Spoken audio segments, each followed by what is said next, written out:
Saya faham akan isu prison congestion ini. In fact, pada masa saya menjadi timbalan menteri tahun lepas, mengikut ingatan saya, jumlah prison overcrowding adalah lebih kurang 72-74 ribu. Sekarang mengikut statistik yang Berhormat Menteri tadi mengatakan sekarang lebih kurang 87 lebih ribu. So, bilangan jumlah itu dah naik.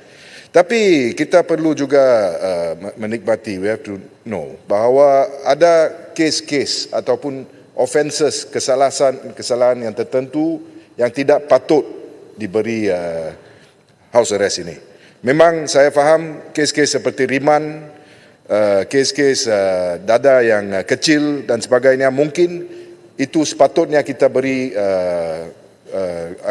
house detention. Oleh kerana ini boleh mengurangkan prison congestion. Jadi tadi pihak menteri telah pun mengatakan bahawa memberi beberapa contoh di mana prison arrest, house arrest ini tidak akan dibenarkan. Bab 6A, 6 dan sebagainya. Dan juga untuk kesalahan yang memperuntukkan penjara 10 tahun dan ke atas. Adakah penjara 10 tahun dan ke atas itu mengikut kesalahan ataupun mengikut hukuman yang diberi oleh mahkamah? Itu penting. Oleh kerana sekiranya seseorang itu dituduh di bawah sesuatu section, hukumannya prescribed dalam section tersebut. Jadi adakah kita mengikut the prescribed sentence ataupun sentence yang telah pun dijatuhkan oleh mahkamah? Jadi kita nak tahu, oleh kerana contohnya dalam kes Najib Tun Razak, di dalam kes tersebut beliau telah pun disabitkan dan diberi hukuman yang tertentu. Jadi adakah house arrest ini akan digunapakai ataupun boleh dipakai oleh seseorang seperti itu? Terima kasih. Ibu Mat, saya teruskan soalan yang hampir sama. Kalau Yang Berhormat Menteri mengatakan rasional ataupun justifikasi nak wujudkan akta tahanan rumah ini adalah kerana penjara kita overcrowded ataupun kerana nak ada peruntukan untuk pemakaian device, saya rasa itu bukanlah alasan yang besar untuk wujudkan satu undang-undang. Sebab kalau Yang Berhormat masih ingat masa Yang Berhormat jadi masa COVID dulu, beberapa akta telah dipinda untuk memasukkan pemakaian device itu dalam akta yang sedia ada. Contohnya Akta 342, Akta Pengawalan Penyakit Berjangkit.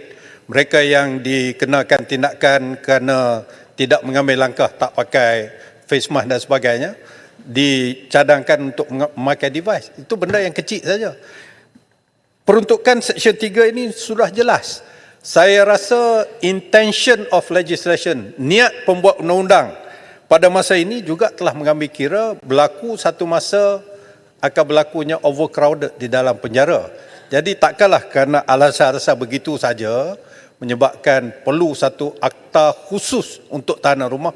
Dan saya pun ingin bertanya sebagaimana Bukit Gelugor, adakah isu ini disebabkan oleh dibangkitkan di dalam masyarakat isu addendum yang dikatakan semasa proses pengampunan yang didengar permohonan oleh bekas Perdana Menteri Najib Razak pada 2 hari bulan Februari tahun 2024. Ini saya nak membetulkan fakta. Semalam saya bersama Menteri Undang-Undang. Saya ragu beliau tak nak jawab soalan saya dan dia kata ini perkara ni Menteri KDN kena jawab. Isu addendum ini. Sedangkan dia beritahu dalam dewan ni semalam, dia kata siapa ya urus dia? Macam dia tak tahu urus dia. Di tangan saya ni dengan jelas kenyataan media bahagian undang-undang Jabatan Perdana Menteri sebagai urus dia kepada lembaga pengampunan. Dia tak tahu dia tu adalah urus dia lembaga pengampunan. Jadi semalam saya tak ada ini, saya balik saya bawa kepada hari ini. Tak apalah benda itu. Jadi dalam hal ini saya nak dapat penjelasan teruslah kerana ini ada kaitan. Benarkah Yang Berhormat wujudnya apa yang dipanggil addendum, satu perintah tambahan di dalam perintah berkaitan dengan keputusan Lembaga Pengampunan terhadap Datuk Seri Najib Tun Razak yang mana lembaga pengampunan ini telah memberikan pembebasan awal kepada beliau dan juga pengurangan denda daripada 210 juta kepada 50 juta saja, dan dikatakan ada addendum. Saya telah dibekalkan oleh Isu addendum saya respon terus supaya tak prolong nanti makan masa terlalu panjang. Isunya isu addendum aja saya jelaskan. Okey. Baik ya. Terima kasih Kota Baru. Kota Baru dah ambil 7 minit masa saya. Kota Baru saja. Saya ada 45 minit. Okey ya. Bukit Gelugor dan Kota Baru. Saya nak sebut begini ya. Saya jelaskan tadi. Okey. Hasrat KDN untuk mewujudkan akta ini adalah untuk address isu tahanan reman. Kalau sabitan tak kena lah. Tak termasuk dalam kita punya ni. Okey, melainkan nanti bila kita bentang nanti Ahli Yang Berhormat merasakan bahawa yang sabitan pun mesti dipertimbangkan juga. Dan kita buat keputusan masa itu. Buat masa sekarang. Niat kami adalah untuk kategori yang mahkamah perintahkan tahanan reman sementara menunggu tarikh perbicaraan. Jadi termasuklah kalau dia dituduh reman di bawah perkara yang 10 tahun tadi itu. Ya, kalau 10 tahun dia tak layak tu ditimbanglah. Itu menunjukkan tahap seriusnya kesalahan itu. Baik. Kota Baru, cerita tentang addendum itu adalah perkara yang berkait dengan keputusan Pardon Board. Okey, Pardon Board dalam perlembagaan sepenuhnya kuasa di Pertuan Agong lah. Administratif of course lah, dia adalah sekretariat pengaptaran sebagainya kan.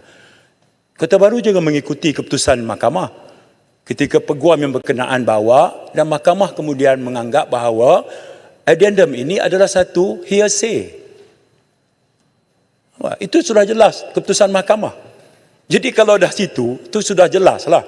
Kita tak patut timbul lagi lah. KDN pun lagi jauh. Kita tidak menggotai Pardon Board. Tak ada. Tak ada langsung. Ya. Jadi wujud atau tidak, mahkamah kata ketika perkara itu diangkat oleh peguam yang berkenaan, mahkamah kata cerita ini dapat daripada sipolan, sipolan dengar daripada sipolan, sipolan dapat daripada sipolan. Itu maknanya hearsay. Jadi selesai kat situ lah. Saya tak mau ulah lebih daripada itu. Baik ya. Saya nak teruskan pada perkara kedua Kota Baru. Bagi saya ni sebab saya ada 23 minit. Saya tak mau prolong lebih. Setengah minit. Saya dah jelaskan begitu Kota Baru. Setengah minit. Keputusan mahkamah yang telah pun dia buat. Saya nak tanya begini ya Muhammad. Be fair to me also. Ya. Sebagai kerajaan, apabila wujudnya isu addendum ini, boleh kerajaan jelaskan ada ataupun tidak ada addendum itu? Bukan masalah hearsay tak hearsay. Perdana Menteri atau Menteri boleh menghadap yang di-Pertuan Agong yang dulu. Tanya yang di-Pertuan Agong, ada ke tidak addendum itu? Itu duduk. Ya. Bagi saya jawab pula. Itu pandangan yang berhormat. Ya kan? Pandangan kita, kalau ada dispute pertikaian antara kerajaan dengan rakyat, antara sipolan, institusi mana yang membuat keputusan? Institusi mahkamah lah buat keputusan. Kalau mahkamah kata itu hearsay, yang berhormat faham apa maksud hearsay. Ya, jadi dianggap selesai lah. Pandangan yang berhormat adalah kerajaan kena tanya. Itu pandangan yang berhormat. Affidavit itu hearsay, isunya bukan hearsay. Pandangan yang berhormat, kerajaan kena tanya. Pardon Board ada tak? Itu pandangan yang berhormat. Oleh kerana ada dispute, pertikaian, leave it to court to decide. If there is something related to the law, let the court develop the law dengan izin. Gagah saya hafal skrip tu nak berhujah ni cakap orang putih juga. Ya.